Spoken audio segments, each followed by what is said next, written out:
Good morning, everyone, and welcome to the third day of the Results from Road Transport Research Conference, presenting the results from Horizon 2020 and Horizon Europe. My name is Ines Elvira, and I'm delighted to be your moderator for this session, representing the European Climate, Infrastructure and Environment Executive Agency. Together with Ivo Cré, we will guide you through today's discussion. Ivo is the Director for Policy and Projects at POLIS, which is a leading network of European cities and regions working together to develop innovative technologies and policies for local transport. Our session will cover the research results of new and mobility services in cities. Today, we will be listening to 4 innovative projects. And let me first introduce the 2 projects that were funded under Horizon 2020, Move 21 and Scale Up. These projects were selected under the topic Cities as Climate Resilient, Connected Multimodal Nodes for Smart and Clean Mobility.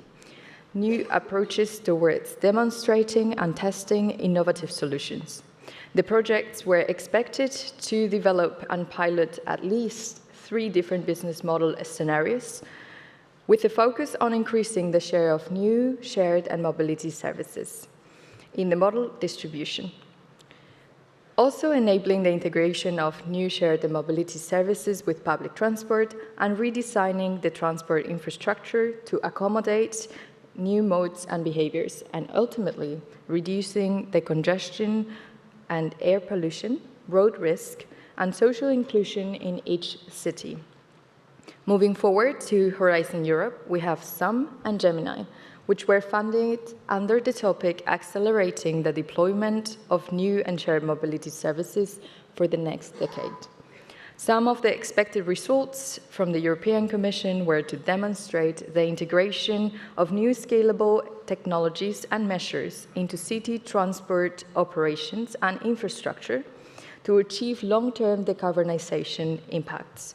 Specifically, they were expected to showcase the deployment of new shared mobility services within the 10T urban nodes and corridors for both freight and passenger transport. Over the next 2 hours, our 4 speakers, 5 in now, will share the results from these projects. We will also have the opportunity to discuss the implications of their findings and to explore the potential for scaling up and replicating their approaches in other cities and regions. In particular, Move 21 and Scale Up are close to their completion and will host their final event in Brussels on the 1st and 2nd of April. Without further ado, we will first have Rafael Vergnani and Tariq van Rooyen presenting the results from Move 21. Rafael is Urban Freight Cluster Lead at POLIS, and he co-led the subgroup on urban logistics of the expert group on urban mobility in 2023-2024. In Move 21, he's work package leader on communication and outreach. Tariq is a senior policy manager at the Dutch Research Institute, TNO, with extensive experience in urban mobility and city logistics projects in the Netherlands and across Europe. In Move 21, he's active on the topics of digital twins and evaluation. Rafael, Tariq, the floor is yours.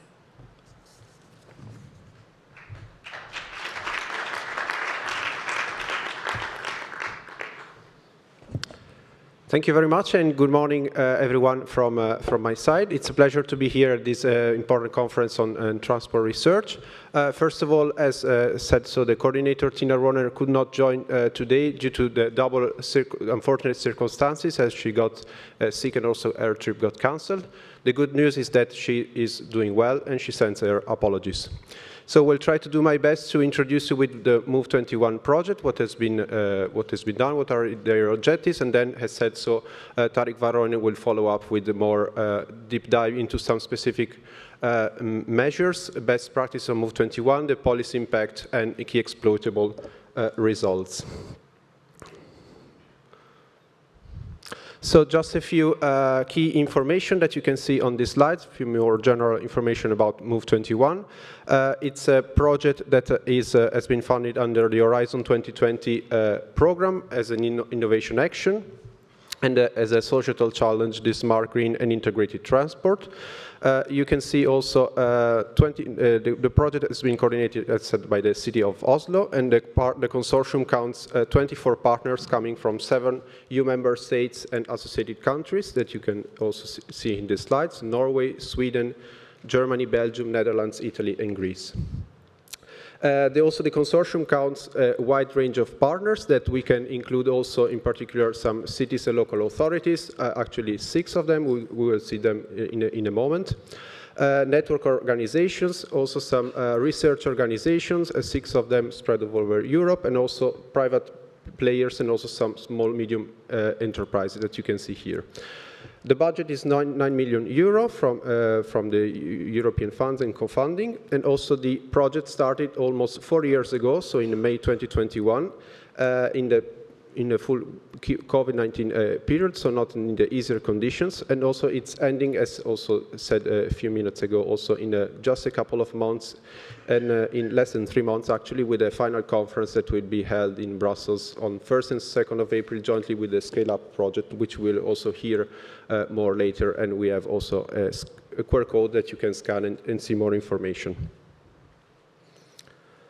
So what about Move21 and its main objective? What are their main ambitions? So as you can see in this slide, this is very simple. So Move21 stands for the very full title of the project. It's multimodal and interconnected hubs for freight and passenger transport, contributing to a zero-emission 21st century. So quite a long title. But the purpose is to help European cities and their surroundings to become smart cities and zero-emission nodes for mobility and transport. So the focus really of the project is to work with specific living labs and cities on implement different types of mobility hubs that integrate both freight and passenger transport. And that's also one of the main innovation of Move21, because so far, in particular in urban transport policy, freight and passenger has been treated separately. So also, and this also brought several negative consequences, as lack of interoperability, lack of data, and also lack of capacity in terms of also efficiency of daily transportation. So this, the implementation and the solutions innovation that Move21 has tried to implement in their living labs and replicator cities aims also to bring them both freight and passenger dimension together under several different aspects, which covers both the policy aspect, the technology aspect, infrastructure, and also vehicles side. On this map, you can see also shown geographically also the living labs, replicator cities, and cascade cities. So 3 different layers in which the local authorities have been involved in the projects. So let's start first for the 3 living labs, which are on top of the map also geographically, which are Oslo, Gothenburg, and Hamburg. So basically these 3 cities acted as living labs in which the solutions and activities has been really developed in cooperation between the research sector, the city authorities, businesses, citizens, with the objectives to really test, co-create, develop the solution on mobility hubs. Then we have the second layer of replicator cities, so more on the southern edge here in violets, which are the city of Munich, Bologna, and Rome, in which the first activities developed by the living labs have been, let's say, passed to the replicator cities. We had the chance to upscale and also build from the learnings of the living labs, also adapt this solution to their specific urban context scenarios. And it's important also to underline that this process has been just not one side directed, but also replicator cities in their activities had the chance also to bring back knowledge, feedback, and experience to the living labs, so that also the chance to further integrate and adjust their solutions.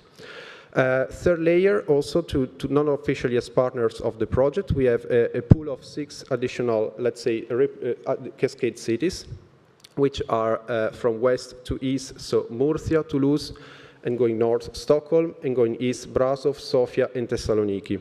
So these cities were more, let's say, in a different situation with respect to the living labs and replicators, so, and had the chance to, more in the final stage of the project, to discuss and also take advantage of the learnings of what the cities have developed so far, and also to kickstart and also implement, put on paper also possible and future action that will undertaken also after the end of the project in a specific deliverable, so Cascade Cities Action Plan. So going to the next slides, you can also see here some of the range of innovation that has been developed within Move21. So you can see a different range of innovation, actually around 15 of them. There is no time now to go on all of them in detail, but I can bring some information or some general details about all of them. So first of all, multimodal hubs. So the living labs and replicators have developed some multimodal hubs in different shapes and forms. So some of them more at the local level, called neighborhood hubs that has been tested in some specific area in Hamburg, in the district of Altona. And others also has been replicated in Munich, here rebranded as mobility points, and similarly also in the Italian city of Bologna and Rome. Then we have also an interesting concept, one of the 4 main innovations developed by Move21, which are mobility hotels. Specifically here, they have been launched last year, both in Oslo and Gothenburg, as a brand new facility located in city center areas in which several services are located in one single place that includes both micro-mobility services, logistic services, cargo bikes, all combined in a single place in which also people can go there and also not go there for one specific service, but also do several options and integrate also their transport opportunities. Then also you see also here other additional tools. What we also Move21 has worked quite a lot also on digital integration of modes and service projects. So here we have, for example, the work developed again in Oslo and Gothenburg with the public transport local operator Router, and also in which some more work has been done in the technological side to integrate apps to ensure citizens and customers to also more easily book park in specific areas of the cities.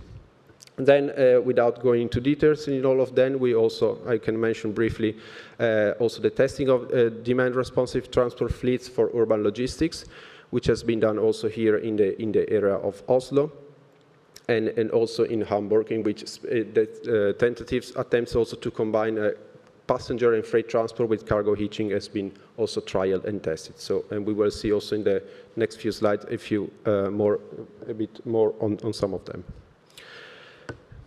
Yeah, I'm already in the end. And just a few moments, just also to mention the link of Move21, not working at the local level, but also to keep in mind the TNT and urban nodes dimension, which I'm sure you are familiar with and you heard about the developments of the TNT policy with the new regulation coming into place. So also the measures implemented by Move21 aims also to as a way to bridge the gap of the TNT infrastructure, which is so far as mostly focused to the long transport infrastructure, to cross-border connections. And here the purpose is to bring also a body of knowledge, learning experience that also the European Commission, European services, but also other groups like the Urban Nodes Alliance can also bring from the learnings from Move21. And I stop there and invite Tarek to continue the presentation.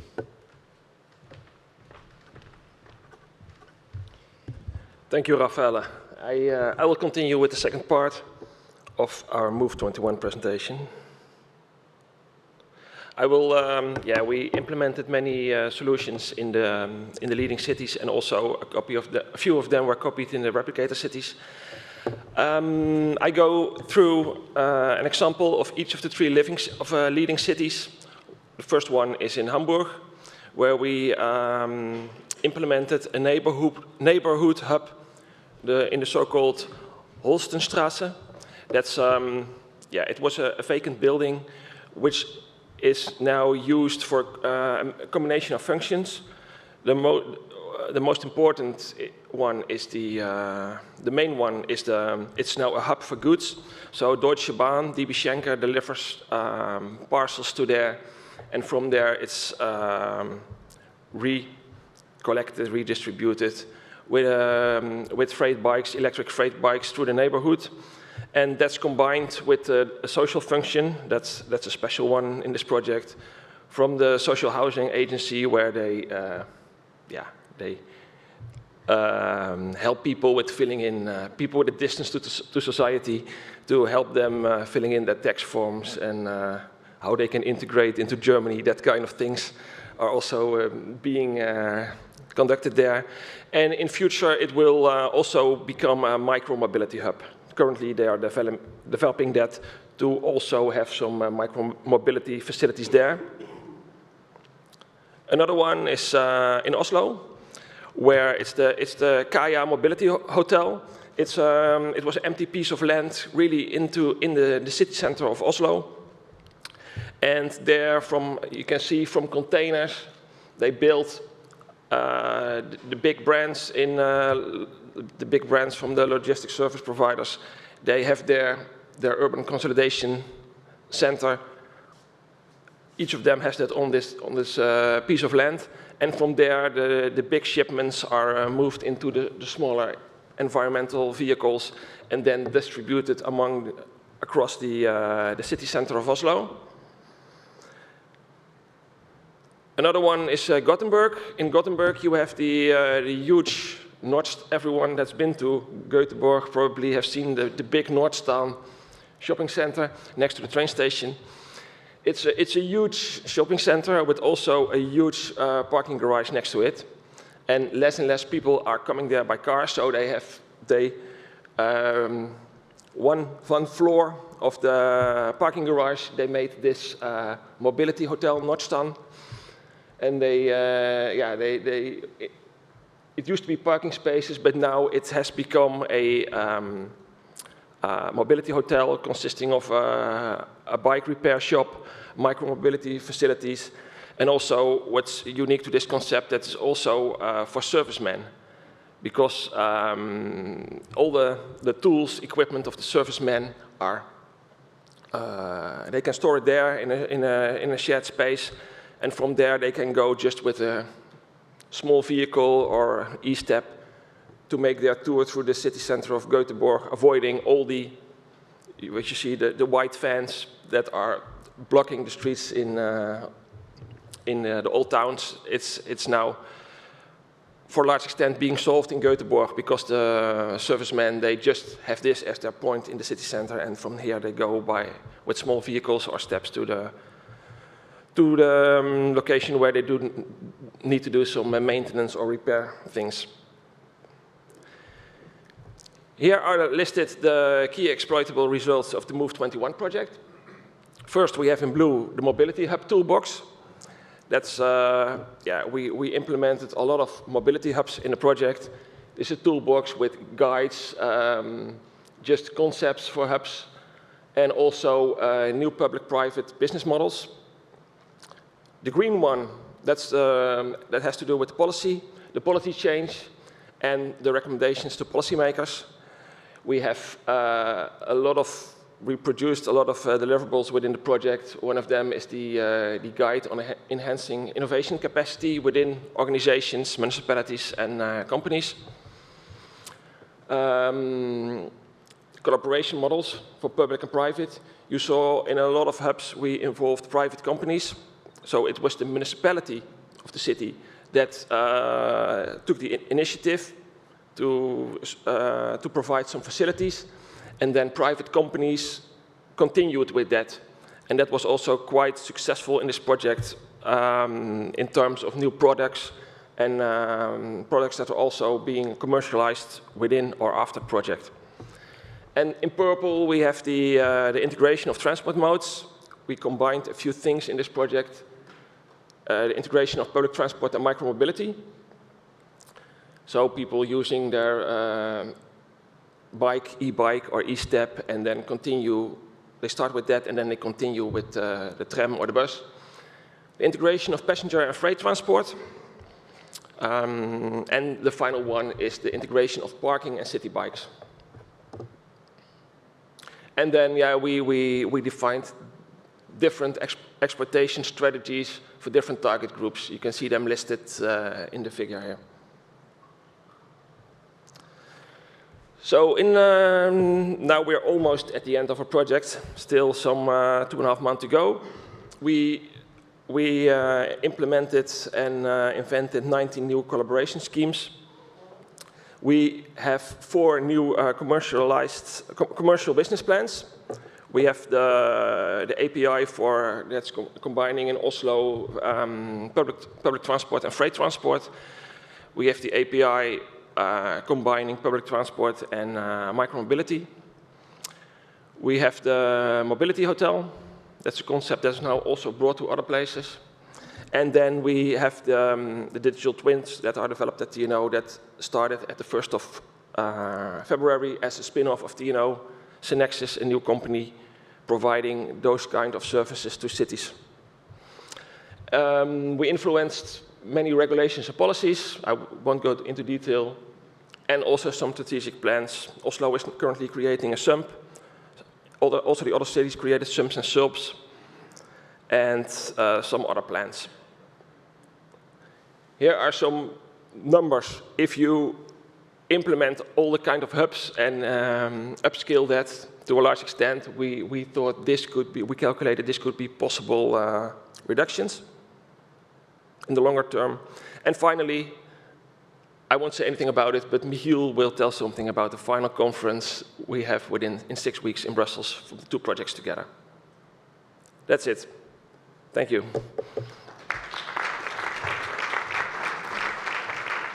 Thank you for your presentation. I would like to open the floor just for clarification questions, and the floor will be open at the end of the session for the final discussion.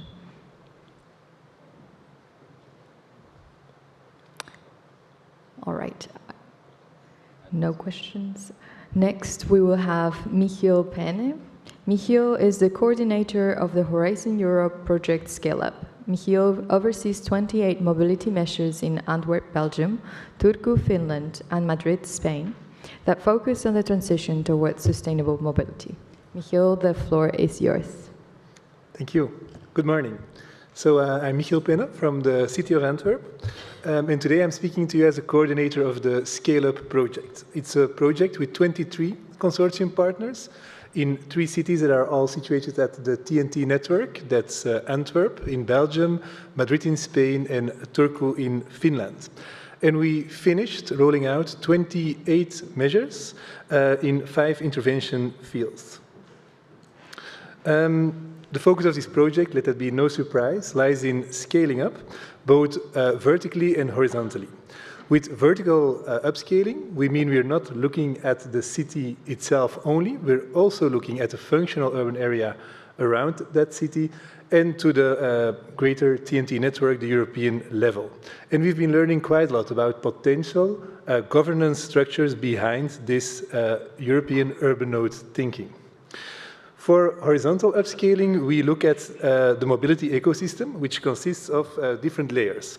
It's a physical layer with infrastructure, multimodal hubs, shared mobility, and so on.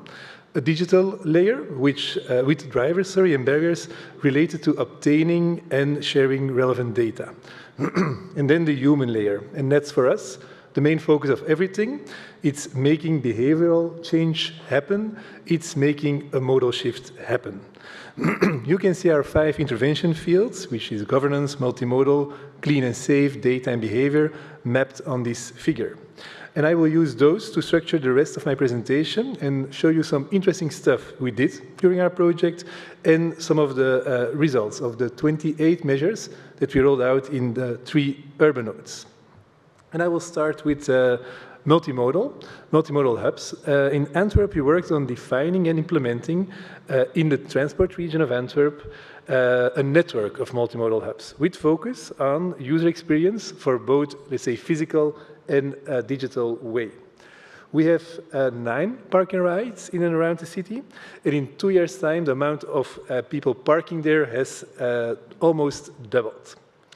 Madrid expanded its park and ride facilities across the city of Madrid region, across the city of Madrid and the region, and added a bicimat, e-bikes and car sharing stations to those park and rides. We saw that in Madrid, offering free park and ride usage for free park and ride users for public transport users helped increase awareness and, of course, the use of these park and rides. Survey results show that 42% of the respondents would continue using their cars if these park and rides were not available. Then we have the Canalejas, a logistics hub in the city center of Madrid. It has the largest charging station for electric vehicles in Spain, a zero-emission shared mobility area, bike parking, and pickup lockers. With sustainable distribution of goods via this hub, 103 tons of CO2 emissions were avoided. Then the Turku region, the third urban node. New mobility services, such as walk-in bike maintenance, luggage storage, lockers, and city bikes were tested. Citizens are aware of those mobility service solutions provided in Turku, and users were also satisfied. 33% of the city bike users would have used their car if this system was not available. For data, in Antwerp, we launched a digital management tool to monitor shared mobility in the city. For example, the allowed number of vehicles or the usage of each vehicle according to the permits that the providers in Antwerp have. The use of shared mobility solutions is increasing year by year among Antwerp city inhabitants. And also the modal split, which you see here, of Antwerp inhabitants reveals a clear decrease in the percentage of car use from 48% to 37%. In Madrid, a mobility as a service app was piloted, featuring multimodal journey planning, and QR readers are installed on city buses of EMT to pay services on your mobile phone with the M-Pass app to navigate through Madrid. The Mobility as a Service app pilot is in testing phase, and it includes 40 operators, such as public transport and shared mobility providers, which are active in Madrid, and it's around 70% of the available operators in the city. First, something else about Madrid. The QR reading system is available in all buses of EMT. Active users of this M-Pass app grew by 92% from 77,000 in 2023 to almost 150,000 in 2024, which reflects a strong adoption. Then I will go to Turku. There we designed, implemented, and marketed an online mobility map, which provides real-time data on various mobility and transport topics, including parking availability, winter maintenance updates, construction works, traffic flows, and weather conditions, which is relevant in Finland. Turku's mobility map sees a 68% increase in average monthly visits compared to the year before, reflecting the success communication efforts did to raise the visibility of this solution. User feedback has been largely positive, with 60% of respondents expressing satisfaction or high satisfaction with this platform. Then for clean, safe, and inclusive, in Antwerp, a shared e-bike system or a bike system with quite a lot of e-bikes was rolled out throughout our entire transport region, which is a very big scale. As of 2024, the e-bike sharing system is launched in 19 municipalities around the city and 3 business parks within that region, with more than 2,000 bikes, which are spread over almost 560 hubs. In 2023, 47,000 users took at least one trip with a shared bike, contributing to a total of 342,000 trips for the year. And among the surveyed users, more than 13% said they would have otherwise traveled by car. Then Madrid, they expanded the bicimat bike sharing system beyond their inner city and enabled the free-floating usage of these bikes.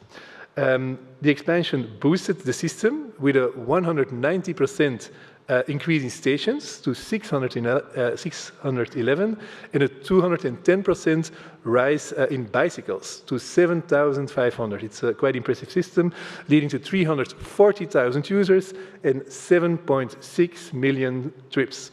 This is impressive. Also in Madrid, pedestrianized areas were implemented or expanded with the enlargement of the Puerta del Sol zero-emission zone and the creation of 17 pedestrianized areas across the city, 21 districts. A first assessment of these two pedestrianized areas, Puerta del Sol in the city center and Plaza da Olavida, showed promising results. In this Plaza de la Vida, for example, 73% of citizens expressed satisfaction and 81% of the people said that it was beneficial for the livability in their city. These results were notably higher than those reported in other European cities. Furthermore, 50% of local businesses in the area found the changes beneficial for their sales. Then in Turku, we worked on a sustainable mobility activation model to increase the skill set of children and families on sustainable transport modes. We tested it in 2 kindergartens and 4 schools, and also 3 new bicycle services and an e-cargo bike system was piloted there. And those measures, those cycling measures, showed promising results with significant improvements in cycling skills among those young children. This activation model led to a reported decrease in CO2 emissions, fewer vehicle kilometers, and a 4% drop in car use for school commutes. Parents of school children reported increased perceptions of safety. Satisfaction rates for the cycling services and e-cargo bikes were high, with 28% of e-cargo bike users replacing private car trips. Then, behavior. Antwerp aimed to increase sustainable travel to events and improve satisfaction with bike parking among residents. With the exception of one event that was measured in Antwerp, there is a general decline in car use to all measured events. And since 2023, satisfaction levels with bike parking at specific events is high, with satisfaction rates from 79 to 95%. Madrid improved its communication actions to promote sustainable and multimodal travel to large events. During a festival in which the organizers improved public transport information, approximately 30% of attendees used public transport to leave the event, thanks to extended metro hours and shuttle services that reduced the motorized trips.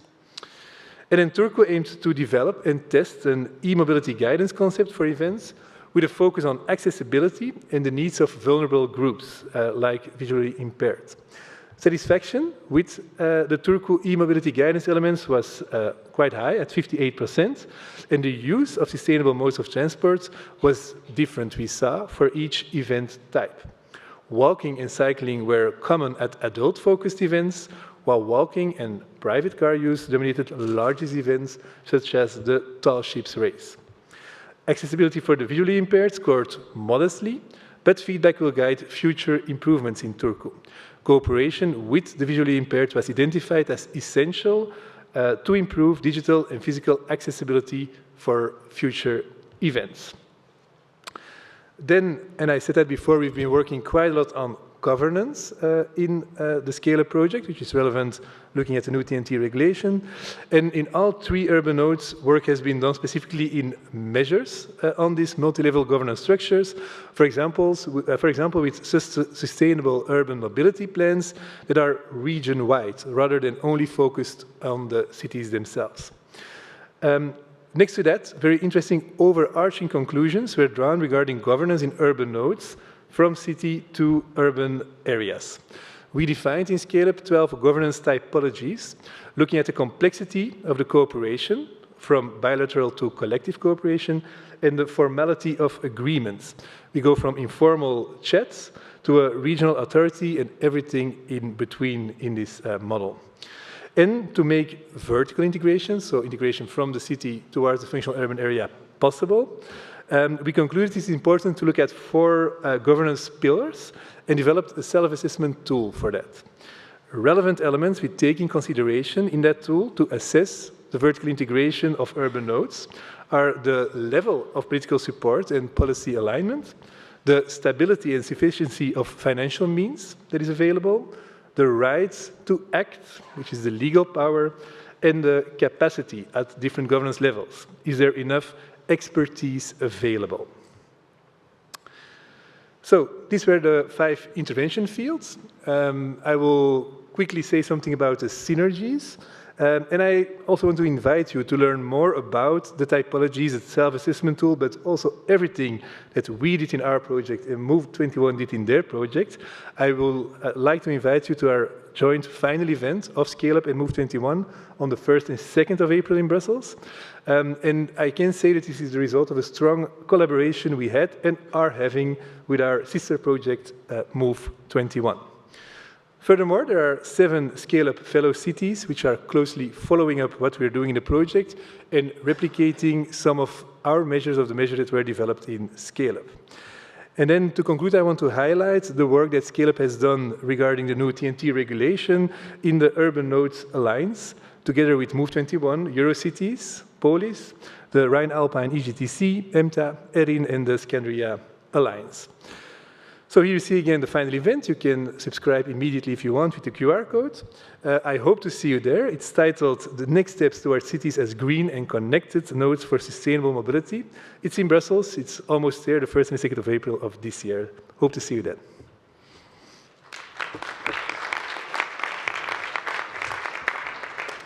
Thank you, Michiel. Are there any questions, technical questions for clarification? All right. Next, we will have Giulia Petrarulo. Giulia has been serving as the EU project coordinator at INRIA, the National Institute for Research in Digital Science and Technology, for the SUM project. Giulia, the floor is yours. Thank you so much. So I'm glad to be here today with you. So I'm presenting the project SUM at Seamless Share Urban Mobility. The origin of the project stems from the observation that more than 70% out of the total kilometers traveled annually by the average person are in a private car. And the main barriers for shifting to new share modes include the inability to combine these new share modes with public transports, the costs, and the insecurity about the availabilities of these new types of transports. This is why the SUM project aims to contribute to the mobility transformation in 15 European cities by 2026 and 30 by 2030 by integrating these new shared mobility modes with classic public transport in order to reduce car dependency, greenhouse gas emissions, and to promote eco-friendly transport. In order to do that, the main focus areas are technological co-creation and policy tools that will address those barriers just mentioned to the adoption of the new share modes, aiming to optimize door-to-door travel times, bridge service gaps during peak times, and improving connectivity in remote and peri-urban areas.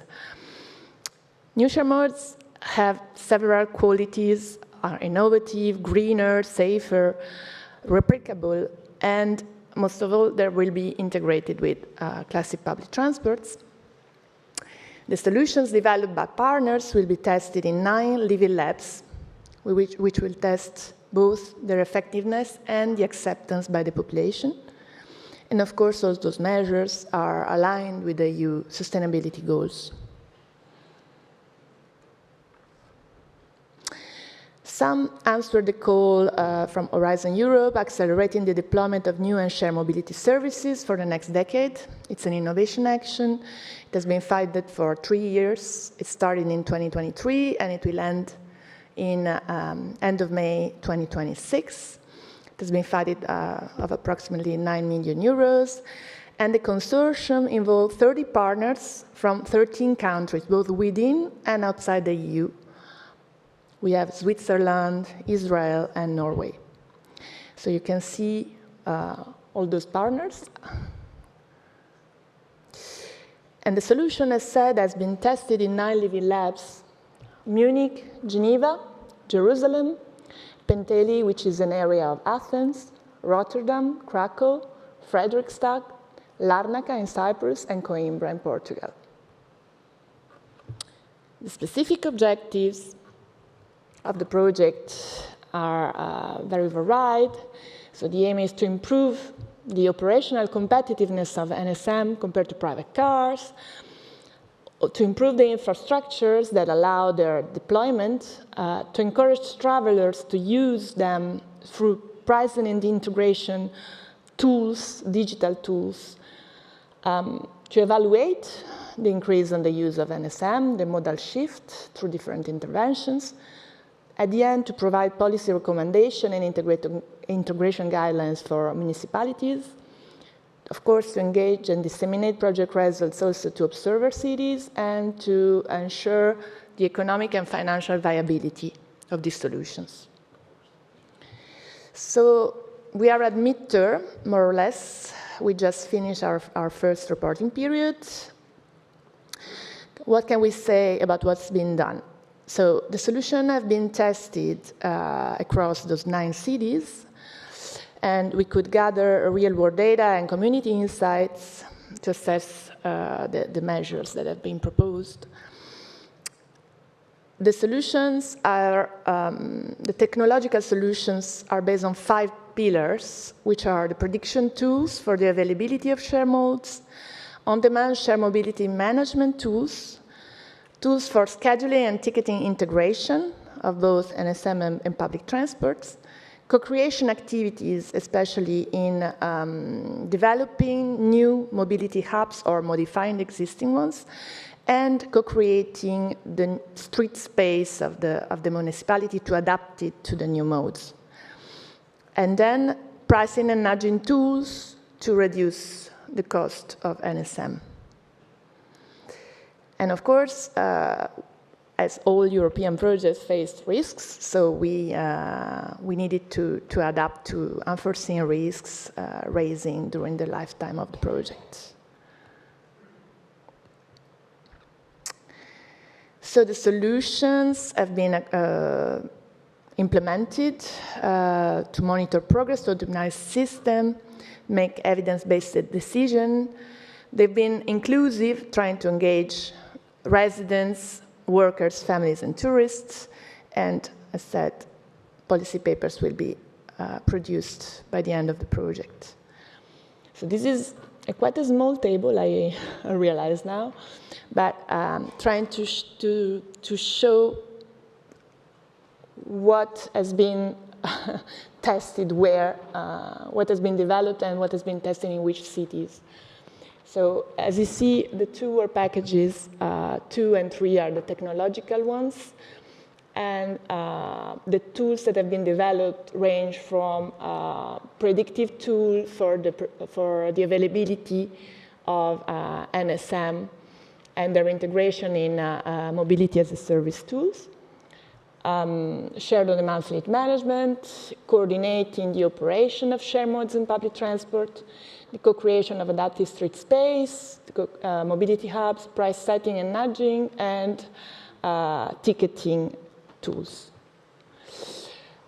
On top of this, each Living Lab city has also integrated push and pull measures adapted to the context at the local level.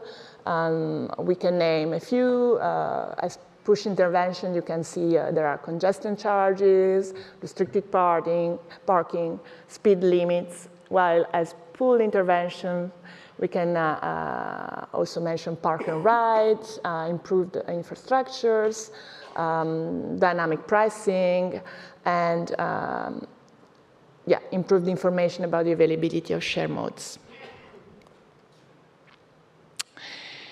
In the Living Labs, what has also been done, of course, before starting implementing any measure and any tool, there has been an ex-ante measurement of the usage of share modes in each city. Then the definition of each need, KPI, and metrics that led to the development of the standardized impact evaluation framework, the SIF. So this was really a work that has been, took a lot of efforts from partners. Then partners also worked on the open data platform, which is one of the main outcomes expected from the project, which will provide cities with access to best practices and which will display the mobility characteristics of each living lab before, during, and after the implementation of the measures. And comprehensive frameworks, model demos are being prototyped and tested. In general, we can say that the consortium aims to develop new user-oriented tools, considering the objective and constraints of various stakeholders at the local level in very different contexts and scenarios to better integrate this new solution with public transports.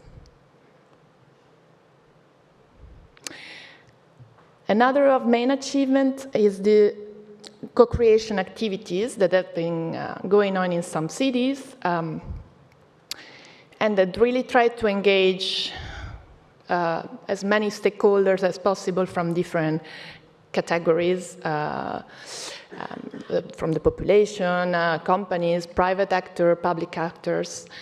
And this co-creative workshop were really fruitful and resulted in, for instance, new public transport lines and new shared mode parkings.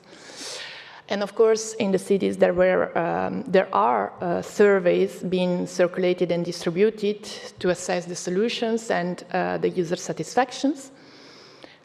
And of course, also one of the aims of some is to disseminate as widely as possible the knowledge and the results that have been tested.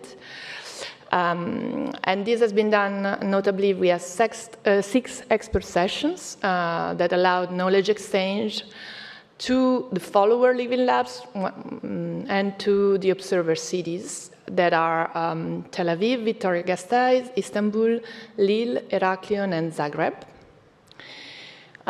There's also been going on best practice analysis, expert interviews, guidelines and recommendations are being produced. Stakeholder mapping and business model ecosystem have been designed and will be tested.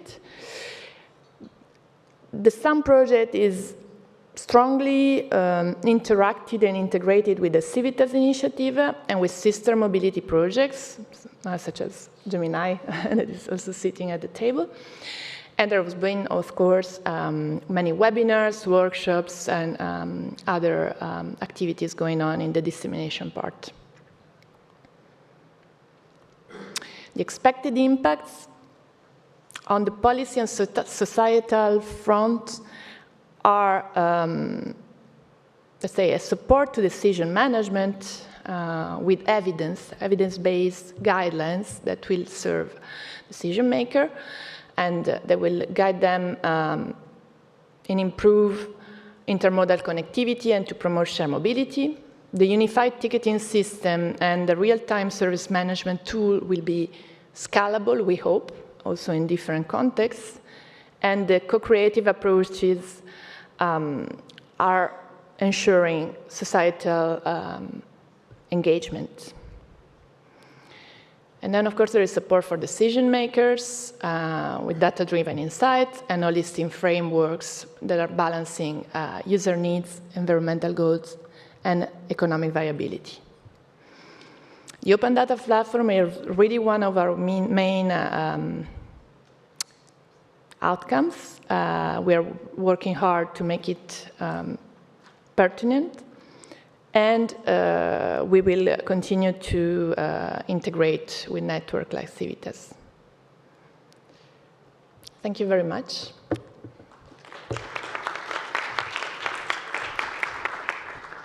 Thank you, Giulia.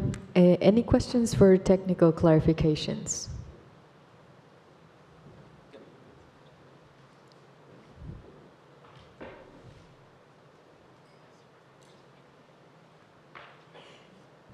Thank you. Just one curiosity about the open data platform. When you suppose to finish the platform, and if it will be available to all the researchers or only to the partners of the project?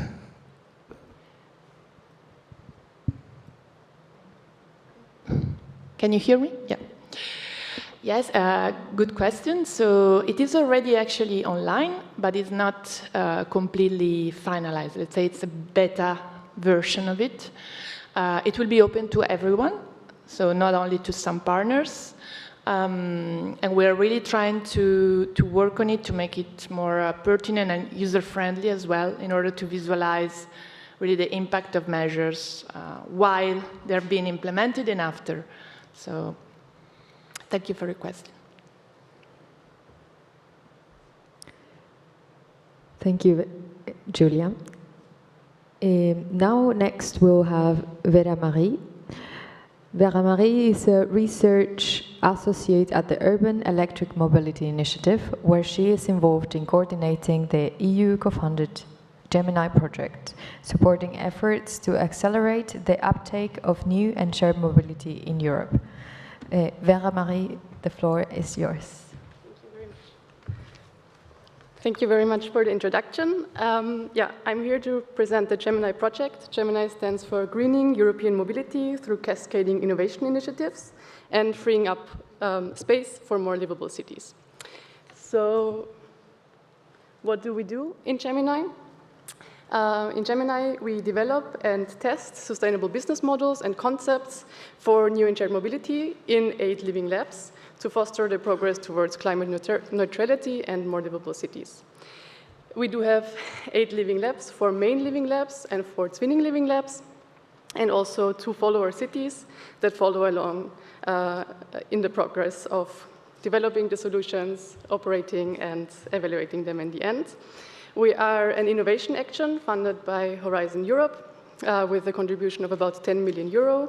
And we have 43 partners in the project, so we're quite a big consortium with all kinds of stakeholders from academia to cities, regions, mobility operators, software providers.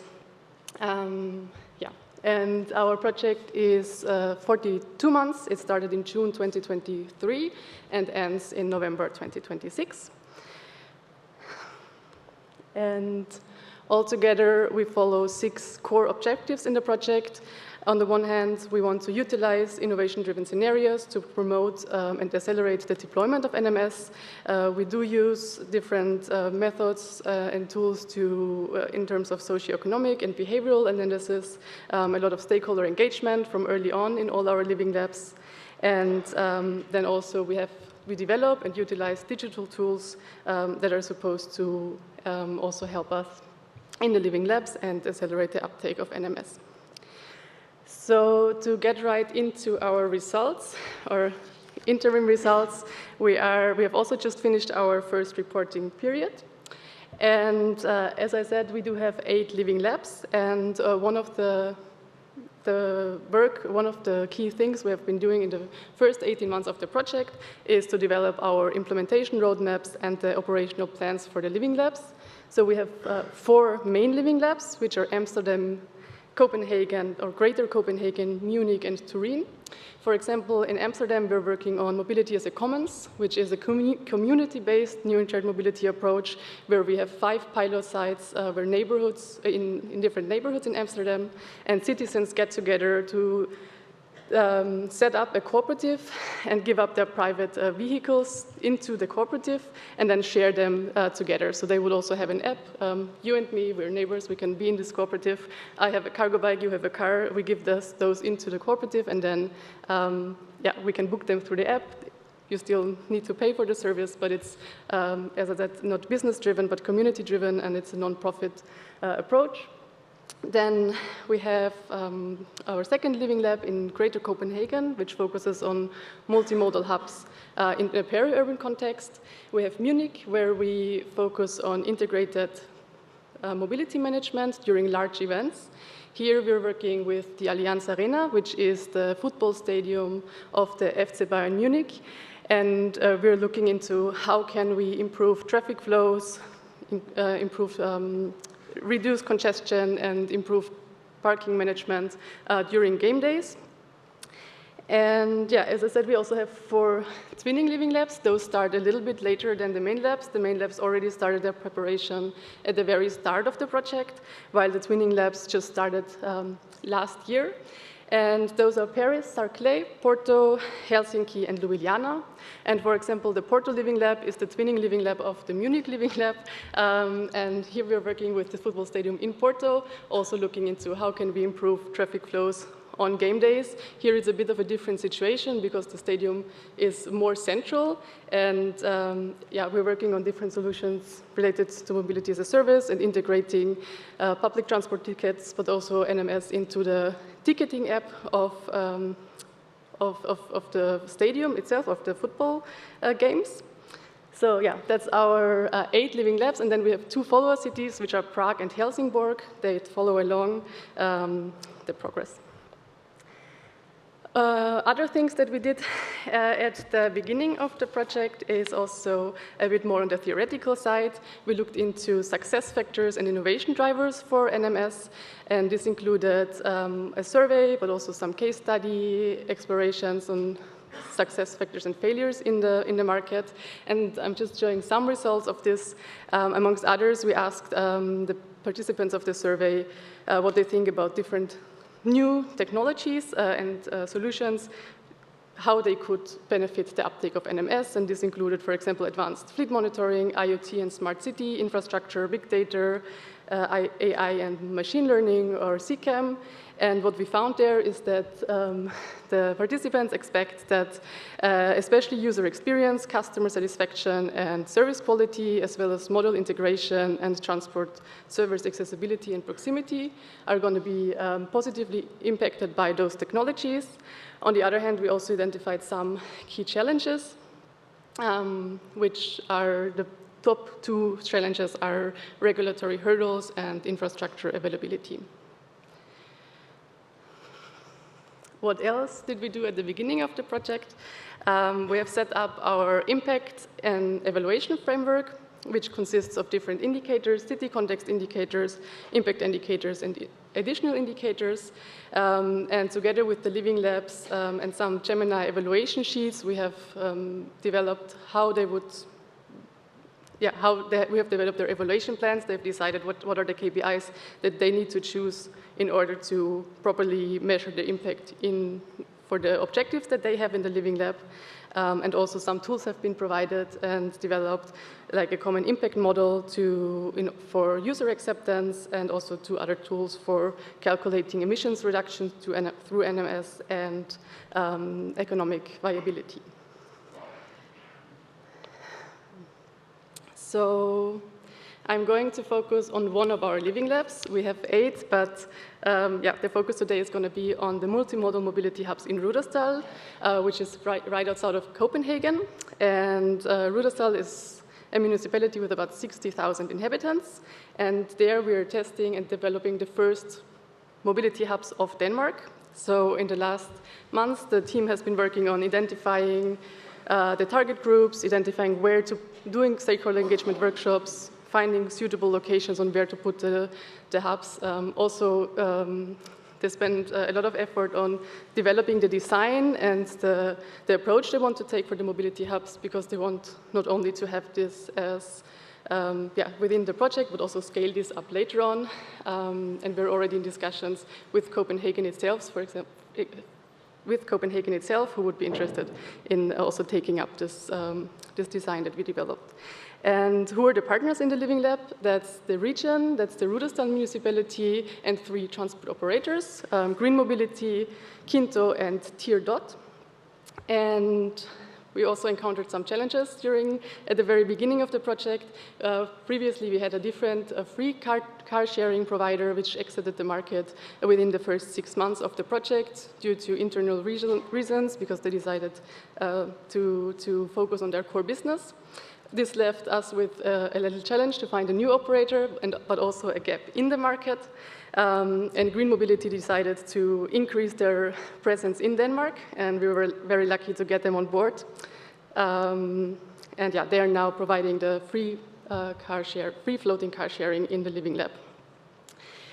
Then to show you some numbers, so After each of the trips, the users get a survey where we ask them about their satisfaction, but also we ask them if their shared trip was connected to public transport. And so far, for green mobility and DOT, about 30% of users say, yes, I did connect my trip with some kind of shared transport. Well, for Quinto, we don't have any positive responses at this point. You can't see the numbers, but or perhaps maybe you can.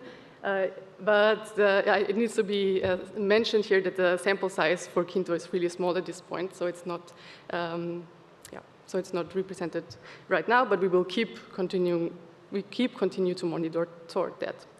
So. Quinto, so what happened so this Living Lab started in August 2024, and when we talked with our partners for the first time in September, we were really excited to talk about that we have already 250 users of the shared mobility that we are providing there, but then already after a couple of months, now Green Mobility and DOT, they already have about 4,500 users that tested the pilot, and over 5,000 and 6,000 trips.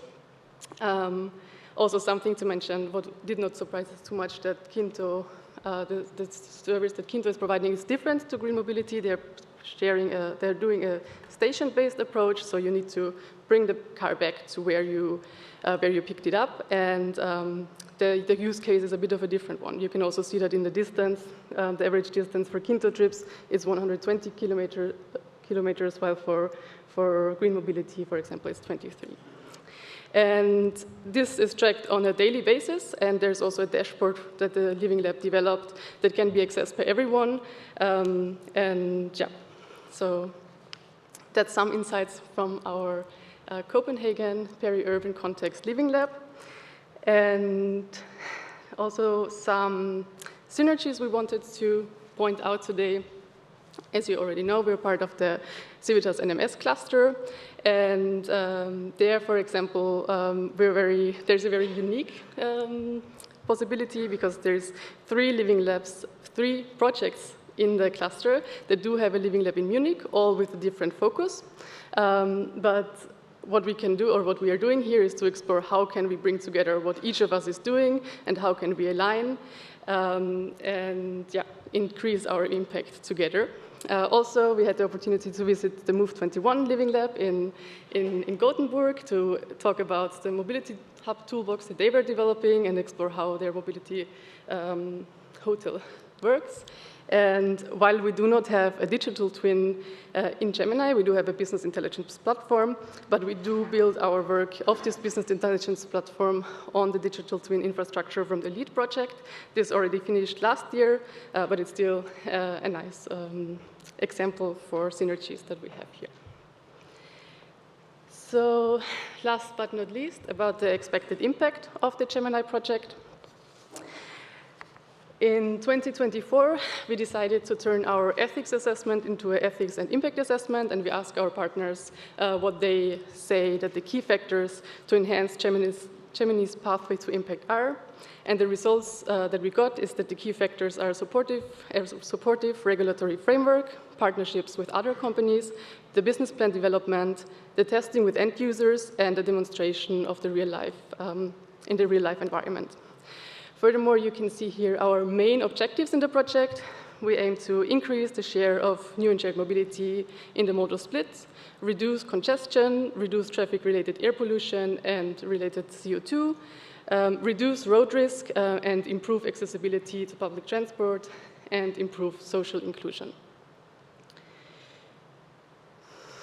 So last but not least, a slide on our impact, just wrapping up everything from our physical assets that we have in the project to the interventions that we're doing, our living labs, the outputs that we aim for in terms of business modeling, digital enablers, and recommendations. For example, our policy work package has not started yet, but this will continue in this year, leading to societal, scientific, and economic impacts in the long run that we're going to be exploring in the next months. Thank you so much for the attention, and that's it on the GEMINI project. let us know if you have any questions and if you have identified any collaboration opportunities. We did during the conference. It was a really nice experience to see how different projects are also having our similar partners in the project or solutions that could be useful for us. So yeah, feel free to reach out to us in the coffee break or now during the exchange session. Thank you.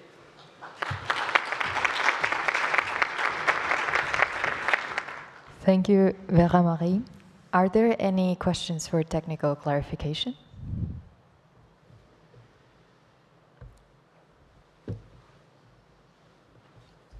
All right.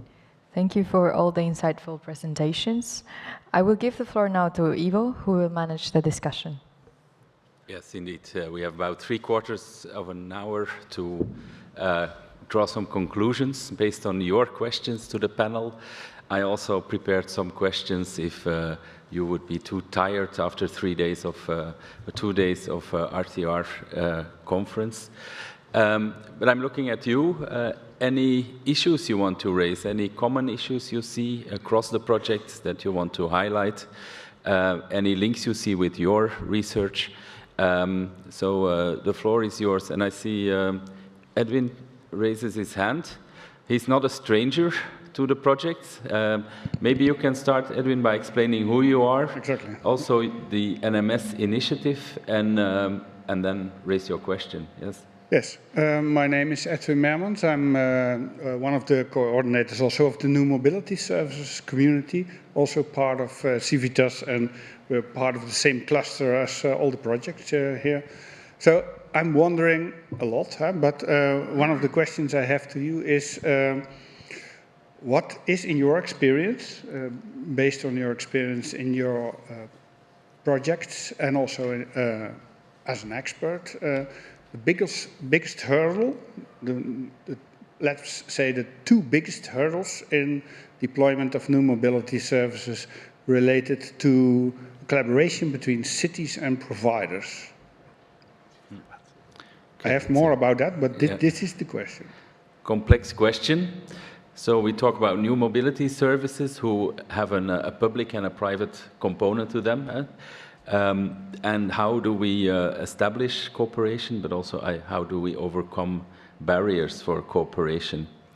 I will ask the 2 projects who are running for the longest to answer first, because they have the biggest experience in this. I don't know, Tarek, you go first? Yeah.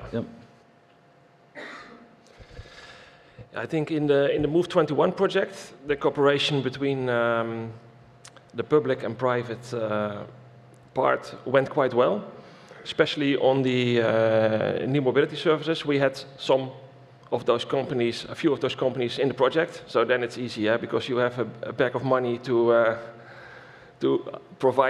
let them provide services. But also it went well because they saw that the leading cities, in our case Oslo, Göteborg and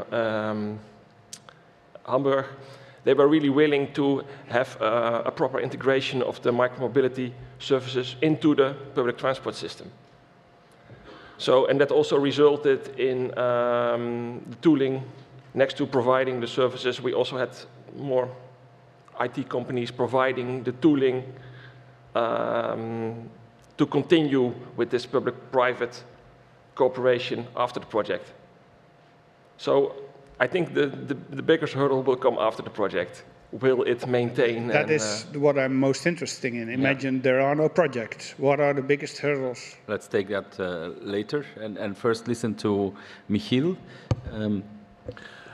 Yeah, but I think we're indeed touching upon an issue there. The fact that you have quite a lot of these kind of services starting up in cities, which goes then not so good. And then the issue is about scaling up. It's about getting more users, about making it economically viable. We see that's an issue in Antwerp, but also in other cities in scale-up. Another thing that I want to mention is regarding the data aspect of it and the sharing of data. and also implementing, for example, shared mobility services in mobility as a service applications and so on.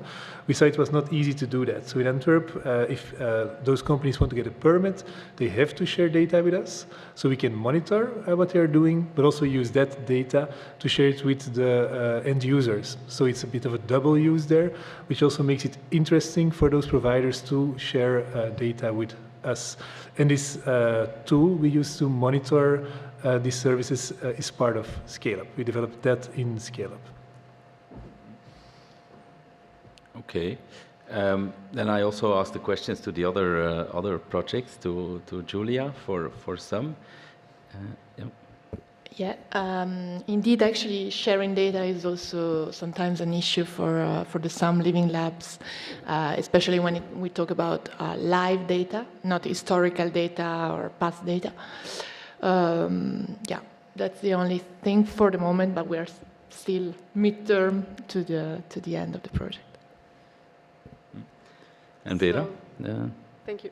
So also building about the data point, of course, what we can see in our living labs is that between the cities and the operators, the data sharing within the project is working really well. However, there is quite some fear to share data between the different operators in the living lab.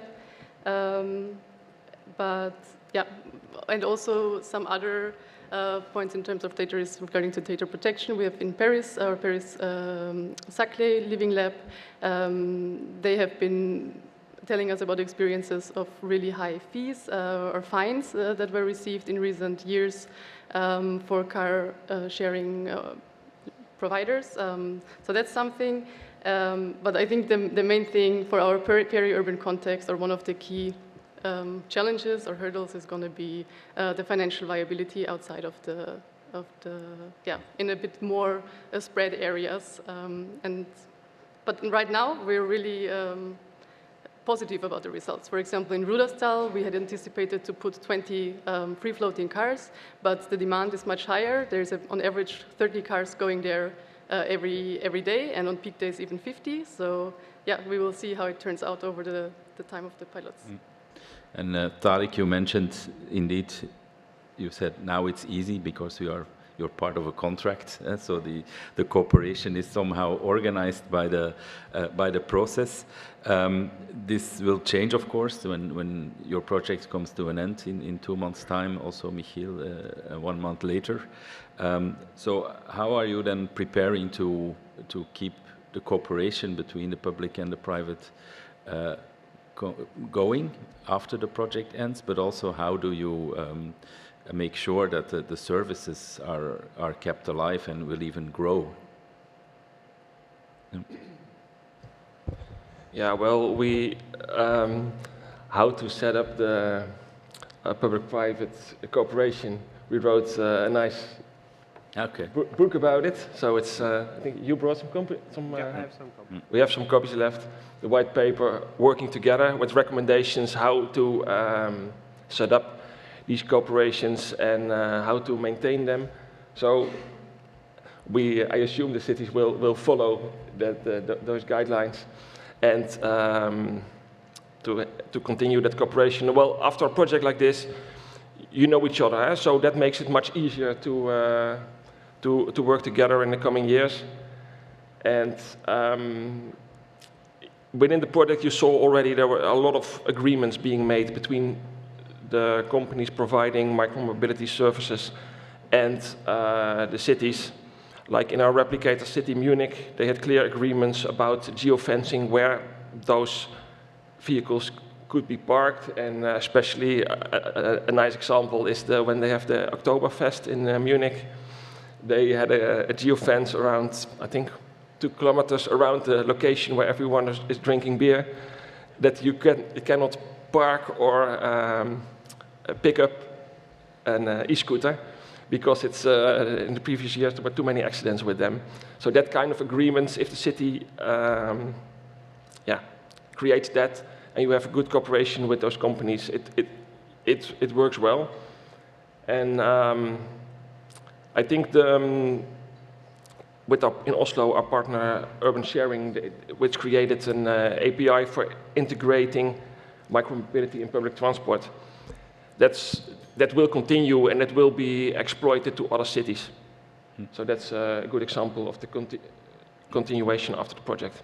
Raffaele, yes. Yeah. And also, just to add on that, to what just Tarek said, also there are other examples in this brochure that is also available on our project website. So type in the MOVE white paper on public-private cooperation. So also other examples more from recent days, also in the Oslo, we've been mentioning earlier the mobility hotels in Oslo. So there are recent news that also new investors locally are also aiming to further upscale the examples there, and also new mobility services to add additional sources and funds to further implement these services in Oslo. So this is also an example of this implementation and testing that are also finding, let's say, a lifetime also after the end of the project.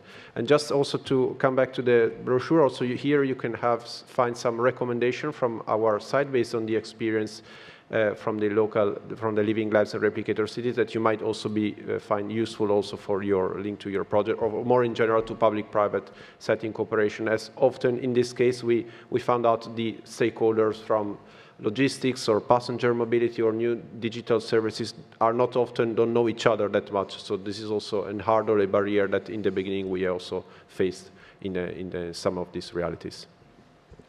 Okay, yeah, Michiel, so we hear examples or success for continuation relies also on the three elements you have in your scaling model, the physical component, the hubs, the network that needs to be adapted, but also the digital layer, and then also behavior, and what the two gentlemen have said, behavior that mainly also is at the level of the personal contact you have between the authorities and the operators.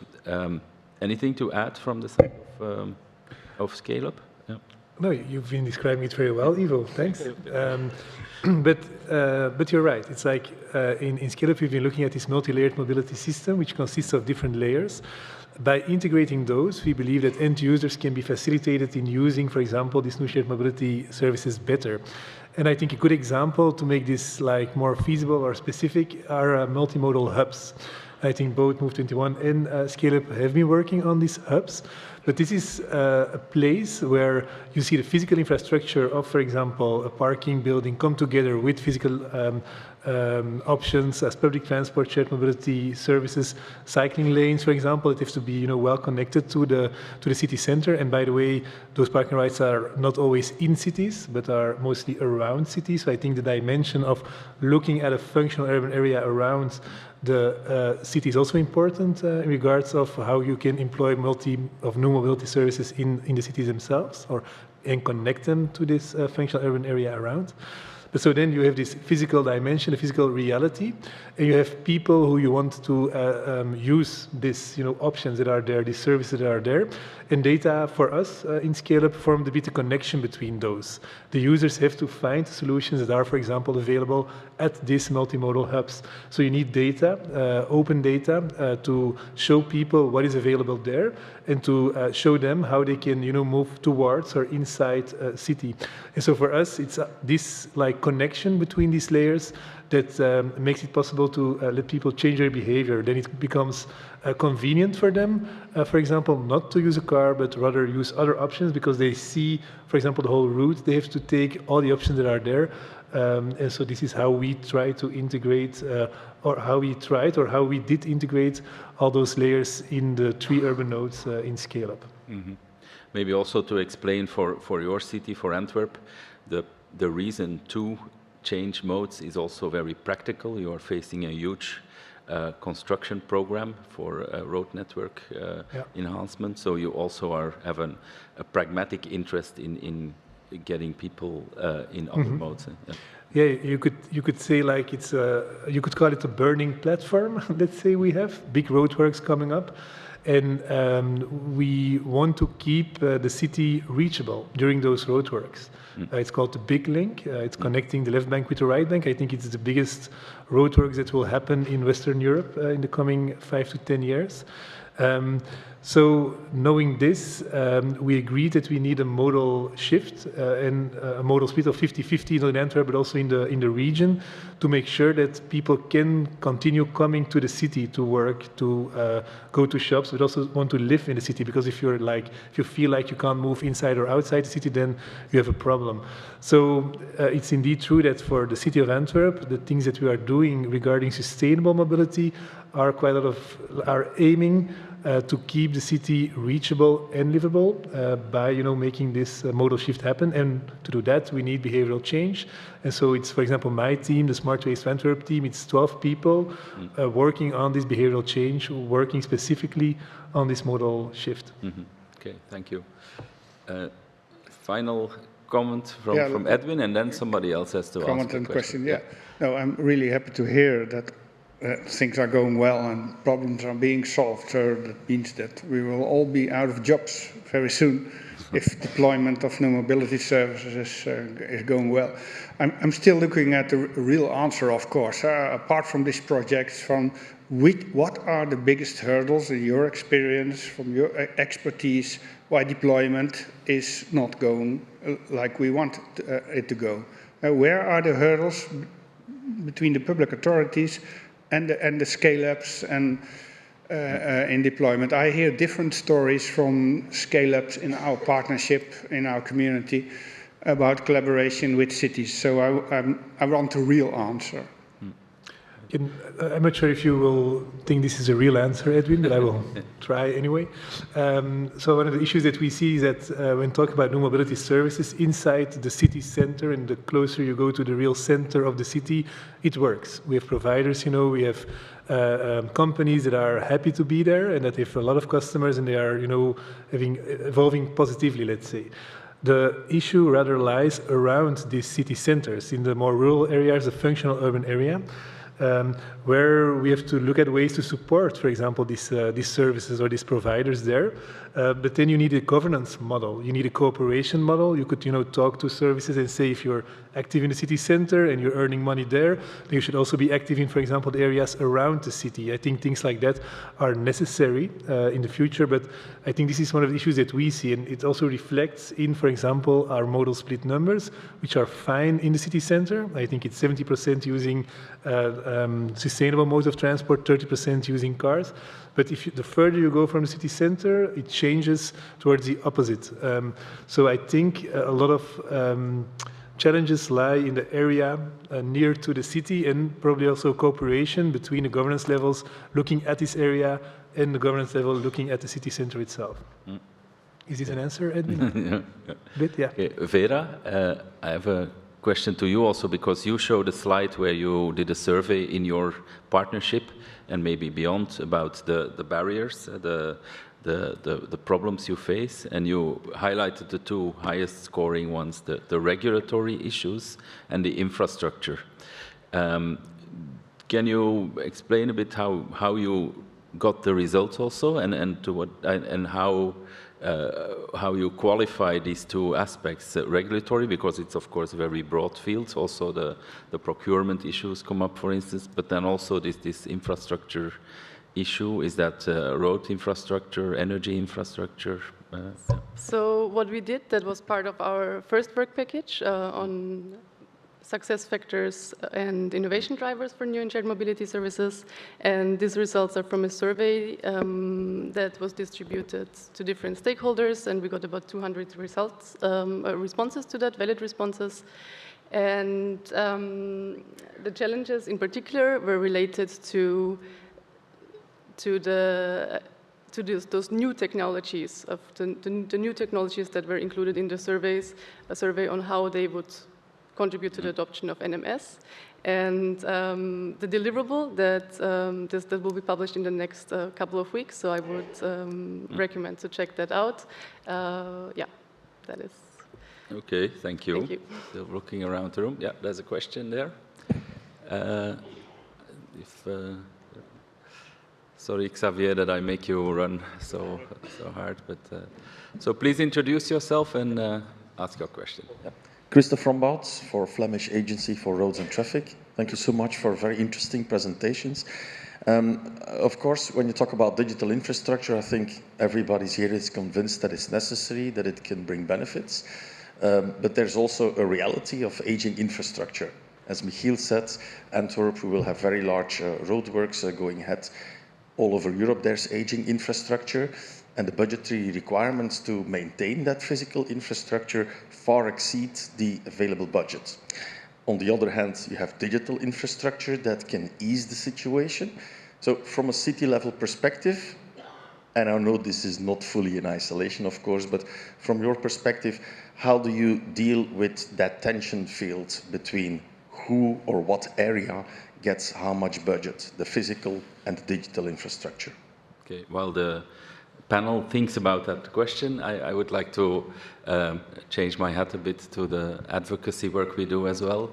And you notice also in Europe, you can get a statement for a 200 billion euro investment in AI on one day, but you cannot get a confirmation for a 25 billion Connecting Europe facility for physical infrastructure. So that's indeed the kind of discussions we are having here in Brussels.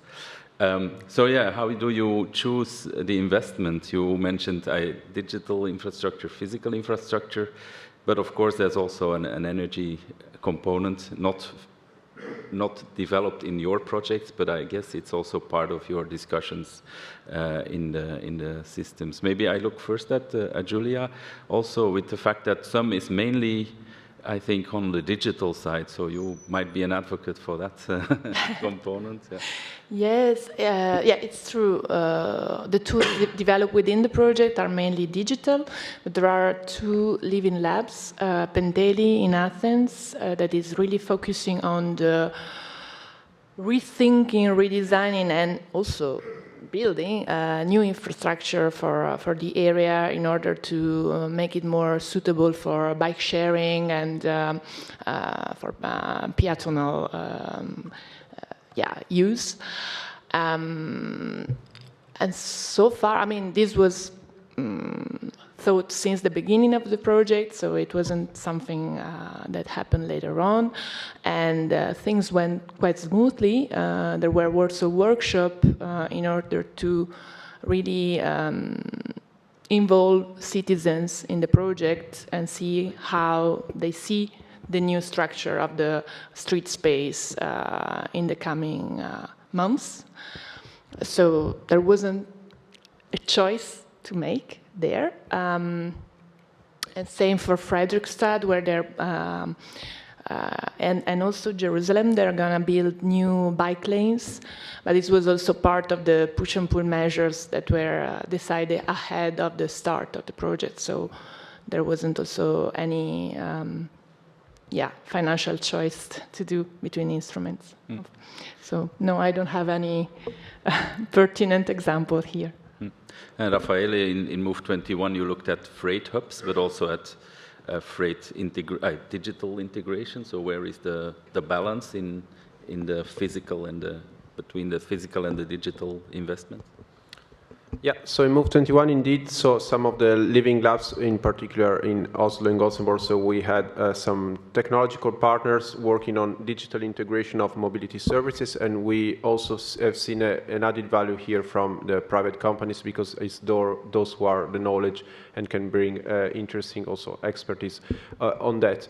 Regarding the link with infrastructure, that was not the main focus of Move 21, but in our conversation within the Urban Nodes Forum and other stakeholders, also general level, on the TNT level, we had also the chance to indeed also focus on the lack of budget, as mentioned earlier, on transport infrastructure, and with several examples that, for example, the link between the Oslo-Gothenburg Railway has been mentioned as an example of a long-standing project that it's still lacking funds or opportunities for development, or further other links linked to that allow the TNT network or infrastructure to come into cities, as also in the current revision and in the current new directive there are new focus on the role of urban nodes and cities in that.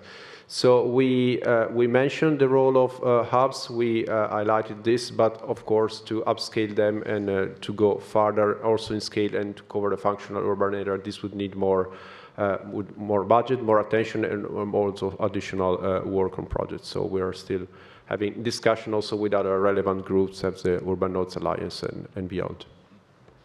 And Michiel, you have the physical and digital in your project concept, so yeah. Last word on this topic from you. Yeah. Right, yeah, indeed. I want to start maybe from the city of Antwerp, because as you might know, we developed a multimodal route planner and an application, which was quite an investment and which still is quite an investment. And it's always a question that we then get, like how many people are using it, and is this investment, and fine, looking at the number of users. And then we try to explain, like we invest also in a solution like this, that other parties, for example, Google or something, can look at it, get inspired, and maybe use things that we use, or other cities, or scale it up to other places. But I do agree that it's the discussion about funding for digital development is quite hard. It's not always easy. And I also want to relate it to all kinds of investments in what we call soft measures. You have hard measures, which is infrastructure, soft measures, behavioral change, and so on. We always have to struggle a bit more, apparently, for those soft measures. If you look at the budget that goes to the whole building of this big link, and then compare it to investments that we can make digitally and in soft measures, it's only a fraction of it. And then still, we have to always explain it and try to get the money somewhere. Next to this money or funding problem, I think one of the discussions that also was there in Scale-Up, in data in relation to governance, is like at which level do you organize, for example, a data space, or who can, think about data standardization or interoperability. What's the word again, Tarek? Interoperability. Yeah, you know what I mean, I guess. Interoperability. Yeah, thanks. Which level, has to work on this? Is it a city, or I don't think so? Is it then the Flemish level? Is it a European level? I'm not sure, but I also think there is a governance question related to everything that is, data related.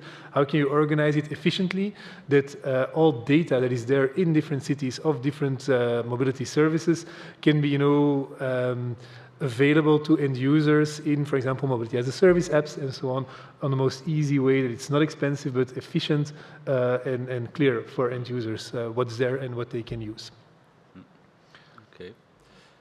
Looking at the room, I don't see any questions, and I'll dig in my list of complex questions for the panel.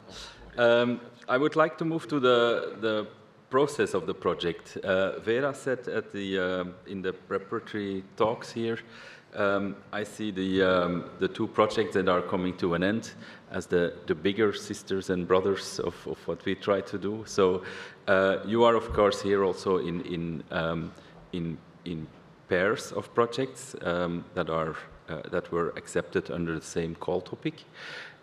So maybe starting with the two younger projects. What would you like to learn from the longer-lasting projects? Where do you need advice on cooperation and on project execution? From the senior ones. From the seniors, yeah. Sorry that this is also a gender divide here, but this is not the idea. It's really about age of projects here. Don't see any men spreading here, don't worry.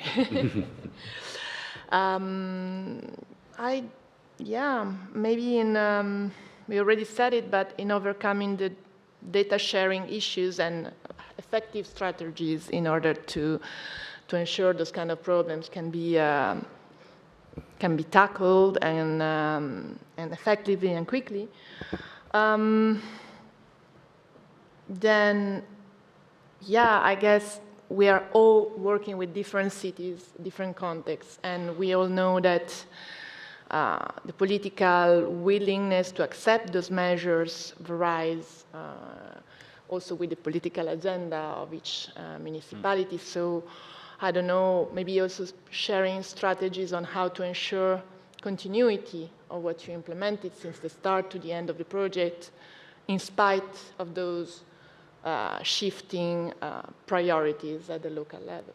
I think maybe these are two important aspects. I don't know, Vera, if you have other. Yeah, so definitely also how you went about in your living labs, the challenges that you tackled and how you went about that. That's something that is really interesting for us to learn and to see, but also to see what you have done. I think Move 21, you also, or Scale Up, one of you also has a Munich living lab, and to see how we can together take this forward, what you have been doing, and yeah. Okay, any recommendations from the veterans on the table? Yeah, I think how to maintain what we have been doing in the project, how the cities continue that. I think we put a lot of effort in the policy making and then also in strategic planning of the cities. So working on SUMPs, on SULPs, climate plans, that kind of things to put there the strategy and the lessons from the Move 21 project into those policy documents for the longer term. So that was one of our strategies for that. Michiel, any?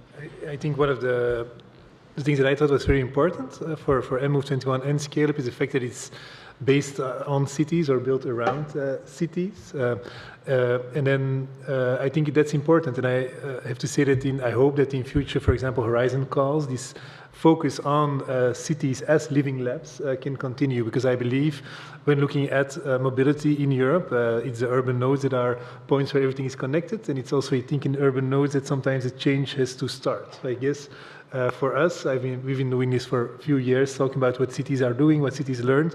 I hope you can also continue doing that. And then for me, it was quite interesting to see that during our project lifecycle, a new TNT regulation got adopted to see the importance of urban nodes there. And I really hope that you, the coming years, can also continue giving feedback or looking at regulations as that have impact on cities and that are very important to get this shift happen to more sustainable transport in Europe. Mm-hmm. Yeah, it's remarkable. I think the work program designers, they had a visionary capacity. The projects that you're running really feed into the policy development on TEN-T. Same for some and GEMINI probably now with the discussions on integrated information, integrated ticketing at European level. So how, I mean, you are working in a very fast-moving environment in the digital innovation.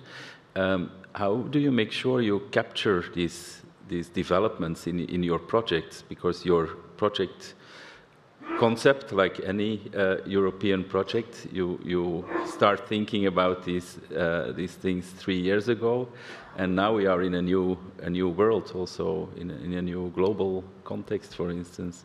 Complex question, I know, but do you have mechanisms to absorb new technologies, new innovation? Yeah, unfortunately, I really cannot answer the question because okay. No problem. I'm not in the technical team, and I joined some months ago, so not. Yeah, I'm not able, but I can give you an answer later on. Yeah. By consulting sorry, it other was partners. also a last-minute thought of myself. I don't know, Vera, for you. So in GEMINI, we do have a lot of operators and companies involved, so that's a benefit for us to have them, and they are a bit faster than we sometimes are. Also with the, for example, dashboard that we have in Ruderstal, that was something. We have also a business intelligence platform planned in the project, but this will come a bit later, and so they decided to take a leap on it first, and they're still collaborating with the other work package, but implemented that by themselves. So yeah, there is a bit of it's the partners exchanging, and we have our living labs every couple of months. There's all partners coming together and seeing what's happening in the market. For example, when we were really lucky that in Copenhagen, Green Mobility was increasing their operations. At the same time, for our Helsinki Living Lab, that was not yeah, that was a bit of a challenge because there they decided to reduce the operations at that time. So that's a good. They're exchanging all of them every couple of months, and that's a good platform. Mm-hmm. Okay, thank you. Anybody from the room? Yes. Edwin. Please introduce yourself. Yes, hi, good morning. Edwin Westenbroodje from VIA Sustainable Mobility. We are involved also as partner in GEMINI. But my question is from the end user perspective. I think most of the new mobility services are focusing on citizens in their own city. So the users are aware of using an app and very local. For example, in Europe, we have now the system interoperability on the charging infrastructure. So wherever you travel, you can pay with your credit card or very open. Is that also in place in future for these new mobility services, that you don't have to use a local app or that you have to pay within that credit card in your local app? Everywhere you come, you have to find which app it is, and then you must introduce your details everywhere.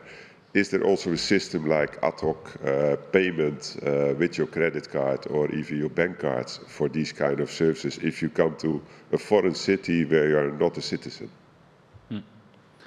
Maybe a question also to Vera and Julia, how you look at this issue in SUM and GEMINI? Yeah. Yeah, for example, in the Amsterdam Living Lab, we have partners that are involved in Amsterdam and in Paris. So one of the ideas is that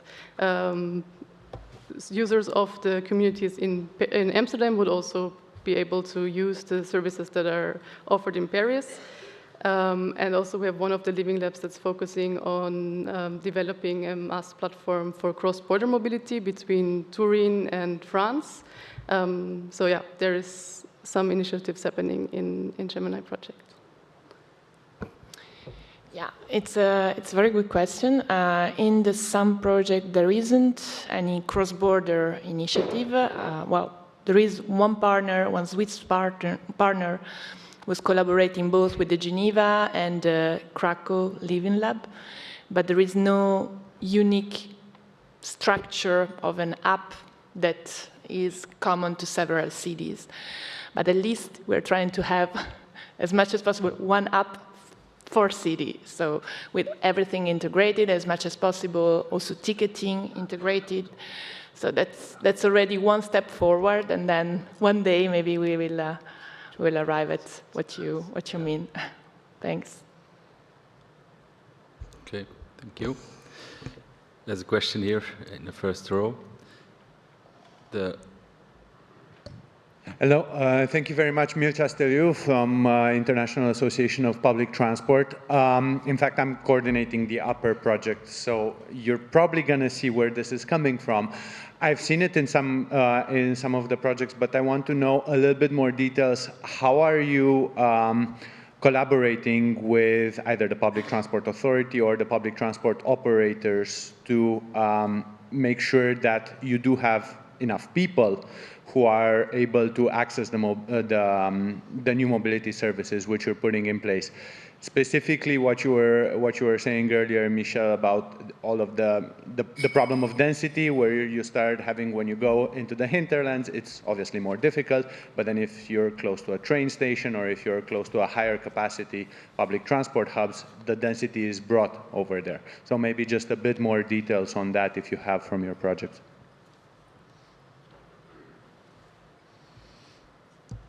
Hello? Yep. So yeah, in a scale-up, we have EMT Madrid, which is a very big public transport operator. They've been working on a lot of ways to make it more convenient for people to travel with EMT. For example, this Mobility as a Service app, which makes it possible to use the buses they have, but also other shared mobility services that are available in Madrid. They've been working at these parking rides, which are free of use for people using public transport, which we see that really helps, to get these parking rights get used more and more. So this is for the Madrid Living Lab. lab. Then in Turku, we've been cooperating with the local train provider, because then you have this region of Turku where we really want to get people to move from further away towards the city center, and this is also a governance challenge that we have there. And I think the governance challenge is one of the reasons that in Antwerp, the LAN, our public transport operator, isn't involved in the project. But then still, they are active at the parking rides that are part of the project, is multimodal hub thinking. So in this way, we're also trying to get the public transport as a sort of backbone for all smart mobility services we have, and as points to switch from the TNT network towards the inner city transport modes. Tram, bus, and so on. Okay. Any other comments? Yes, Julia? Yep. As concerned the SAM project, actually the model of cooperation within each living lab is really to have one academic partner, the municipality, and the public transport operator, and then private partners if needed. Okay. Yeah, Rafael? Yeah, I can also add something from Move21 side, in particular in the Oslo Living Labs. So the public transport operator Ruter has been directly involved in all the components and activities. So from the mobility hubs, also mobility hub hotels. So we know they are also monitoring. So as you said, so the data about directly, so citizens who is using these services, etc. Also in Gothenburg, here in this case, we had the parking association involved, so for the park and ride activities. So from this side, we also had more on there. And from the other cities, we have more directly, so the agency services. In the case of Rome, so the Rome Agency for Mobility Services, and also the activities from Move21 also resulted in the directly in the implementation as addition to the local SULPs, so for both Bologna and Rome, and also actually flow also linked to the previous observation to the new SUMP that Oslo will start doing soon. I hope you're short. No, okay, good. Okay, this almost brings us to the end of the question of the session. When we were preparing the discussion, one of the issues that Ines wanted to address, also to inform her work, is to hear from you what future research should deliver. If you look at your projects, what in terms of a work program, what can take your activities one step further? Deep thinking, I see. Shall I begin? Michiel is ready. He has a plan. Yeah. Yeah, I said it a bit before. So we've been working as living labs, as cities. So I think it's important to give the possibility to cities to be in the core of projects also in the future. But then related to the new TNT regulation and the whole urban node thinking, I guess there is still a lot of work to be done regarding this governance structure and how can you structure a cooperation between a city, a functional urban area, all kinds of mobility providers that are active, public transport operators, and so on. And I think looking at projects which have different governance levels in the heart of a project is very interesting, because knowing that there are a lot of new urban nodes in Europe now, they will have to learn from the existing urban nodes, I guess. There is a lot of things that they have to do, for example, a regional sustainable urban mobility plan, but also looking at ways to cooperate. I guess we should really, or it's important to really work on this subject and really make sure that we can spread the knowledge that we have, but also try to make this urban node dimension relevant in terms of sustainable mobility for the whole TNT network for whole Europe. Okay, good. Move21. Yeah, well, there are enough things to research, in my opinion, in regarding urban mobility and city logistics. I think coming already to the comment or the question about using the same kind of tooling or the same kind of services European-wide. So the road towards standardization is, of course, always an important topic. And I think also, yeah, the next steps in urban mobility with having what we hear also a lot from the other projects here on different topics, the introduction of automated vehicles, how a city should handle that, how that will influence the whole urban mobility, public transport, that kind of things. That's, I think that will be enough for a couple of work programs for the coming years. Okay, I look to Julia. Yeah. Yes, indeed. Actually, the introduction of automated vehicles is a very important point. I didn't mention it, but we had to face some hurdles in implementing some activities related to that because of regulatory development that impeded the introduction of those kind of vehicles. So it will really be helpful in the future to have as much as possible an harmonized framework for that. And and I think also maybe an harmonized impact assessment framework would be very helpful because, our projects have to really face different needs and situations in different cities, and the way data is collected and analyzed and how to measure the impact of every single measure is really something not easy to tackle. So impact assessment is key. Okay. Vera? So for us, it's perhaps a bit early to give recommendations, but personally speaking also, we did have some issues with a transport operator or mobility provider leaving the project. On the other hand, it's really great to have them in the project, so to have a bit of flexibility if things change in a very fast-paced market. That was really helpful for us also during the first 18 months. And in the end, taking the pilots and scaling them up and taking it beyond the pilots will be a very important point. But as I said, we're not there in the policy recommendation work package yet, so I might be speaking a bit more from my personal opinion. Okay. Yeah, I hear also a bit the common element is also how to deal with disruption or with new elements, but that's of course difficult to fit into the project timeline and process. This is also what we want to focus on in our policy work package on how to developing NMS so it is resilient and what does it even mean and how can we,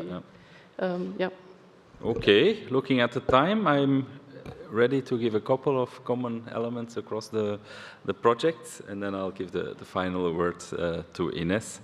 I think from the projects, we heard about the challenge of integration. Michiel's approach with the 3 layers of integration, physical infrastructures being hubs or networks, integrating that with digital processes, and these combined addressing a new mobility behavior. That's a very interesting take. You can take home also.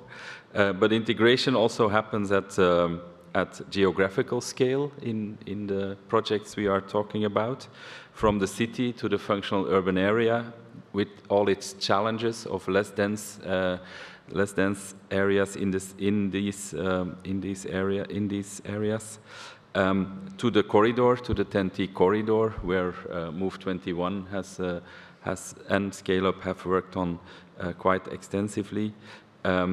Also, and you didn't talk about that, but also really feeding the corridor associations, Scandria Alliance and EGTC Rhine-Alpine, with your information. What I also hear as a big challenge, but also as a big driver for the projects, is to give some kind of policy purpose to the projects. With the comment of Julia, who said we really need ways to involve our politicians and to make them aware of what we want to achieve, but also with the 2 projects that are coming to an end, working on strategic plans that take the project findings way into the future, into the planning horizon of plans like sustainable urban mobility plans and sustainable urban logistic plans. And the 4 projects basically contribute to new EU policies with the 10T policy that has been decided during the lifetime of Move21 and Scale Up, and now the discussions on integrated ticketing, integrated information that can also be informed by projects like SUM and GEMINI. Barriers related to scaling and continuation exist, of course. Procurement is one element there. Michiel also mentioned these issues of market failure, so where you see that current business models of new mobility services are not adapted to certain geographical or demographic contexts like low-density areas. And then the final comment is that we see that future questions often relate to governance, to issues like regulation, standardization, next to, of course, all the technology issues that come to mind. And a final very interesting comment is indeed like, how do we find a coherent impact assessment approach for this kind of topics? There is a CSA 420, for instance, where an impact assessment of a partnership and of its projects is consolidated. There are attempts and there are of course ways to work on impact assessment of the projects you have seen presented, but indeed that could be an important step to go to a coherent, consolidated framework. Ines. Yep. Thank you so much, and thanks to all the speakers for the fruitful discussions. Thanks to the public as well for your attention, and I wish all the projects a successful implementation journey.